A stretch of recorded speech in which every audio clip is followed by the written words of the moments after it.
Today on CCX News, housing costs on the rise. We hear from a realtor on why home prices are breaking new records. Thanks for joining us. New real estate data show it's a tough time to be a home buyer.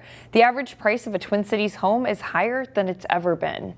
It really is just a case of there being a need for more housing, and that has been the main contributor, constantly pushing the pricing up. Local real estate agencies say the median sales price for houses broke $400,000 last month. Realtor Jerry Moskowitz says potential homebuyers should remember that your first home doesn't have to be your forever home. Once you've got that pre-approval and you've got all that, I think it's just really important to find out what things are absolute must for you as far as bedroom size, as far as location. In CCX's coverage area, Golden Valley homes saw the largest increase in price. The median sale price jumped about 25% in the past year. Meanwhile, a housing proposal is moving forward in Plymouth. The proposal, called Shorewood Enclave, would offer 9 townhome units that would be part of 2 buildings. The Planning Commission recommended approval, with one member in favor saying the city doesn't have a lot of smaller properties for people to gain equity. The Plymouth City Council will review the plans next month. A facility to help people who have suffered traumatic brain injuries is also proposed for the city of Plymouth. Solbakken Assisted Living plans to build on a site south of Old Rockford Road and the west of Peony Lane. The facility would serve adults requiring complex care. This rendering shows what the facility would look like. The one-story building would have a total of 28 units. The Plymouth City Council will decide on building approval at a meeting next month. The city of Robbinsdale is once again taking steps to rename one of its parks. The City Council this week approved the desire to rename Sanborn Park. Historical research revealed that the Sanborn family, for whom the park is named, put in place racially restrictive covenants on land they sold. Such covenants are no longer enforceable, but are still found on property titles. Next month, the city will begin taking community input on what the new name should be. I think that this is great that we're talking about this again and that we are being intentional about it. I think it's worth stating that the longstanding harm that those racially restrictive covenants in Robbinsdale still echoes today, and by this resolution, with the intention of renaming the park, we're acknowledging that history. The City Council is expected to go over name recommendations in October. A third candidate has announced to run for the House seat held by late State Representative Melissa Hortman. Erickson Say announced on social media this week that he's launched a campaign for the Minnesota House District 34B seat. Say wrote on his website that he was raised in the northwest suburbs in a proud Liberian-American household. His resume includes working for the DFL party to help increase voter turnout, serving as the public engagement liaison for Governor Tim Walz, and working as a prosecutor for Hennepin County.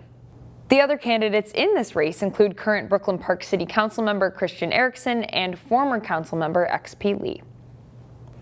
A Plymouth woman is using her talents to give back to the community. She's been a volunteer seamstress for 10 years now. I caught up with her on one of her last sessions.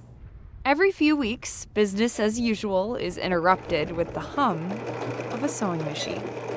That's when Karen Mardodam sets up shop as a volunteer seamstress. I have fixed dress shirts that have been torn to pieces, and I have put them back together. So I bring about 30. She's volunteering her time and skills for Catholic Charities at its Higher Ground residence in Minneapolis. It's a home for people experiencing homelessness. The job was her idea, and she brings her own kit. They weren't sure that this was going to be a need, but I was pretty determined that it was needed. Volunteers like Karen keep the place running. It's crucial, some of the stuff that she does for these people. Housing support coordinator Erin Manuel says consistent care makes a big difference for residents. Karen's certainly been consistent. She's in her 10th year of mending. There's numerous people that come over and ask when she's gonna come, and so when she's coming back so they can get maybe their only pair of pants sewn. Her fixes can give some residents a piece of home. Like for Henry Downs Jr., whose grandmother was a seamstress. To have someone like her to do what she does is really priceless, really, for people like myself. Henry's had more than one of Karen's fixes done. They've lasted. I guess that'll always be a part of our relationship.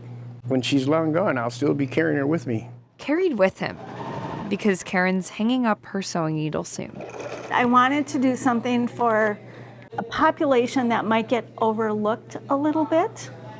And that's what I did. She's retiring after hundreds of fixes, leaving behind a lasting legacy, just like her handiwork. Maybe you've inspired somebody to do what you do. I hope so. Maybe more than one.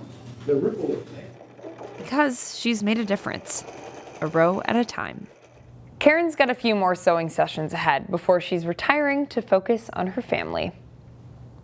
A local artist was in Plymouth this week, celebrating dozens of birthdays with a painting. It's a 40-inch by 30-inch painting that I'm doing that's representative, a little bit of Trillium woods, but it's also the surrounding environment around Trillium. Adam Turman is a Twin Cities artist known for his bold style. He was at Trillium Woods Senior Living Community for a live painting demonstration. It was to celebrate the birthdays of 40 Trillium residents. They range in age from 72 to 96, and some are artists themselves. I've had a lot of questions about my process, how I do the work, what mediums I'm using, because I think a lot of the residents here are wondering like maybe how they could be applying some of that knowledge to some of their work, because I think the people that are talking to me tend to be doing art themselves. Once Turman finishes the painting, Trillium will hang it up as a permanent celebration.